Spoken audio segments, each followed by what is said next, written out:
चीमा साहब, जैसे कि तरीन साहब भी कह रहे हैं कि ये जालिमाना इजाफा है, जुल्म हुआ है, बड़ी तशवीशनाक सूरत हाल है। एक तरफ IMF से कमिटमेंट में है, वजीर खजाना ये कहते हैं, फिर दूसरी तरफ ये भी कहते हैं कि आलमी मंडियों में कीमतों में इजाफा हुआ है, और फिर साथ ही साथ जो अभी तरीन साहब ने भी बात की कि जो पहले ये भी कहा जा रहा था कि हम रूस से सस्ता तेल ले रहे हैं, वो सारा कॉन्सेप्ट कहाँ है, वो सब चीज़ें कहाँ हैं, वो सस्ता तेल कहाँ गया फिर? देखिए, अगर देखा जाए रूस से सस्ते तेल की अगर पहले बात कर ली जाए, तो ये जो सप्लाई चेन जब में आती बनती है, मेंटेन होती है, तो टाइम लगता है उस पे। ये थोड़ा ही होता है कि आपने ये कहा कि जनाब रूस से तेल आ रहा है, तो वो मार्केट में आके फैल भी गया।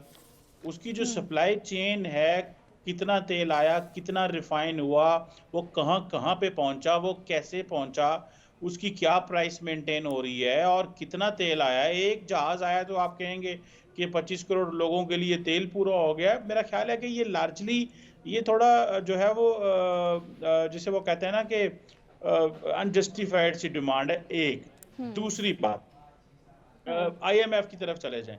देखें, IMF के साथ जितनी भी हमारी शराइत हैं, ये हम वो शराइत पूरी कर रहे हैं।